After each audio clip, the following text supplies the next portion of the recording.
ತ್ರಿದೋಷದ ಕಾಯಿಲೆ, ಬೇರೆ ಎಲ್ಲ ಕಾಯಿಲೆಗಳಿಗೆ ಯಾವ ಥರದ್ದು ತಗೋಬೇಕು ನಾವು ಅಂಥೇಳಿ.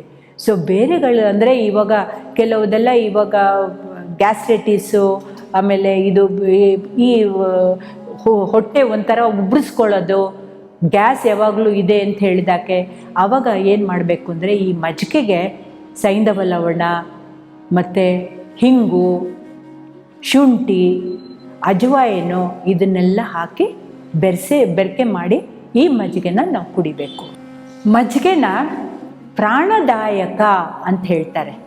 ಅಂದರೆ ಏನಾದ್ರು ತಕ್ಷಣ ಏಟ್ಗೀಟಾಯಿತು ಅಂತ ಹೇಳಿದ್ರೆ ಮಜ್ಜಿಗೆ ಕುಡಿದ್ರೆ ತಕ್ಷಣ ಅದನ್ನು ಉತ್ಸಾಹ ಕೊಡುತ್ತೆ ಮತ್ತು ಆರಾಮ ಮಾಡುತ್ತೆ. ಈ ಮಜ್ಜಿಗೆ ಏನಿದೆ, ಈ ಆಮ ಅನ್ನೋದೇನು ಅಂತ ಹೇಳಿದ್ರೆ ದೇಹದಲ್ಲಿ ಶೇಖರಣೆ ಆಗಿರೋಂಥ ಟಾಕ್ಸಿನ್ಸು, ಈ ಟಾಕ್ಸಿನ್ಸನ್ನೆಲ್ಲ ತೆಗ್ದಾಕಂತ ಒಂದು ಪ್ರಯತ್ನ ಮಾಡುತ್ತೆ ಈ ಮಜ್ಜಿಗೆ. ಹಾಗಾಗ್ಬಿಟ್ಟು ಇದನ್ನು ನಾವು ಎಲ್ಲ ರೀತಿಯೂ ಅಜೀರ್ಣ ತೊಂದರೆಗಳಲ್ಲಿ, ಆಮ್ಸಂಖ್ಯೆ ಭೇದಿಯಂತೆ ಮತ್ತು ಗೃಹಿಣಿಯಂತೆ ಈ ರೀತಿ ಪ್ರವಾಹಿಕ ಇಂಥ ತೊಂದರೆಗಳಿಗೆಲ್ಲ ಇದನ್ನು ಉಪಯೋಗಿಸ್ತೀವಿ. ಈ ಮಜ್ಜಿಗೆ ನಾವು ಯಾವಾಗಲೂ ಏನು ಮಾಡ್ತೀವಿ ಅಂತ ಹೇಳಿದ್ರೆ, ಹಸಿ ಮಜ್ಜಿಗೆ ಏನಿದೆ, ತಕ್ಷಣ ಕುಡ್ದಿರೋಂಥ ಮಜ್ಜಿಗೆ ಏನಿದೆ, ಈ ಮಜ್ಜಿಗೆ ತಗೊಳ್ಳೋದ್ರಿಂದ ಏನಾಗುತ್ತೆ ಅಂತ ಹೇಳಿದ್ರೆ ಹೊಟ್ಟೆಯಲ್ಲಿರೋಂಥ ಕಫ ತೆಗೆದ್ಬಿಟ್ಟು ಗಂಟ್ಲಿಗೆ ಹಾಕತ್ತೆ ಅಂಥೇಳಿ ಹೇಳ್ತಾರೆ. ಸೊ ಹಾಗಾಗ್ಬಿಟ್ಟು ಹೊಟ್ಟೆಯಲ್ಲಿರೋಂಥ ಕಫನ ತೆಗಿಬೇಕು ಅಂತ ಹೇಳಿದ್ರೆ ಹಸಿ ಮಜ್ಜಿಗೆ ಕುಡಿತು ಅಂತ ಹೇಳಿದ್ರೆ ಗಂಟ್ಲಿಗೆ ಬರುತ್ತೆ.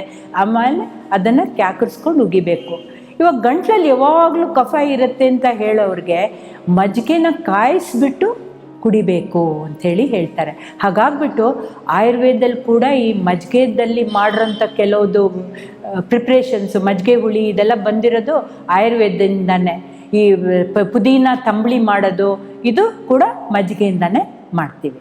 ಸೊ ಇದರಿಂದ ಈ ಆಮ್ಸಂಖ್ಯೆ ಏನು ಶೀಕ ದೇಹದಲ್ಲಿ ಕೂಡ್ಕೊಂಡಿರುತ್ತೋ ಅದನ್ನೆಲ್ಲ ತೆಗೆದು ಹಾಕಂತ ಚಿಕಿತ್ಸೆ ಮಾಡುತ್ತೆ.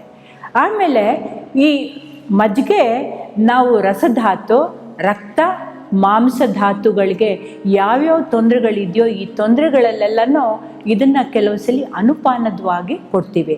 ಹಾಗಾಗಿ ಈ ಅಯರ್ನ್ ಟ್ಯಾಬ್ಲೆಟ್ಸ್, ಈ ಮಂಡೂರ, ಲೋಹ ಇದೆಲ್ಲ ಕೊಡ್ತೀವಲ್ಲ, ಇದನ್ನು ಮಜ್ಜಿಗೆ ಜೊತೆಲಿ ಕೊಟ್ಟರೆ ತುಂಬ ಚೆನ್ನಾಗಿ ಅಬ್ಸಾರ್ಪ್ಷನ್ ಆಗುತ್ತೆ ಅಂತ ಹೇಳ್ತೀವಿ. ಹಾಗಾಗಿ ಮಜ್ಜಿಗೆ ನಾವು ಎಲ್ಲ ಥರದ ಕಾಯಿಲೆಗಳಿಗೂ ಕೊಡ್ಬೋದು, ಕೆಲವು ಕಾಯಿಲೆಗಳಿಗೆ ಕೊಡೋಕ್ಕಾಗಲ್ಲ. ಯಾವ ತೊಂದರೆಗಳಿಗೆ, ತುಂಬ ಪಿತ್ತ ಜಾಸ್ತಿ ಹೆಚ್ಚಾಗಿರೋರಿಗೆ ನಾವು ಮಜ್ಜಿಗೆ ಕೊಡಬಾರ್ದು.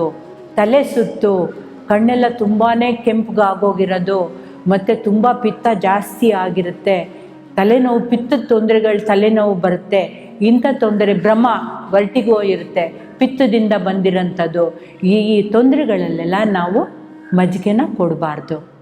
ಆಮೇಲೆ ತುಂಬ ಇಂಜುರಿ ಆಗಿ ತುಂಬ ಬ್ಲಡ್ಡು ಔಟ್ ಆಗ್ತಾಯಿತ್ತು ಅಂತ ಹೇಳಿದ್ರೆ ಆವಾಗ ಕೂಡ ನಾವು ಮಜ್ಜಿಗೆನ ಕೊಡಲ್ಲ. ಇಷ್ಟು ಮಾಹಿತಿ ಮಜ್ಜಿಗೆ ಬಗ್ಗೆ. ಆಯುಷ್ ಮಂತ್ರ ಕಾರ್ಯಕ್ರಮದಲ್ಲಿ ಈಗೊಂದು ಪುಟ್ಟ ವಿರಾಮ.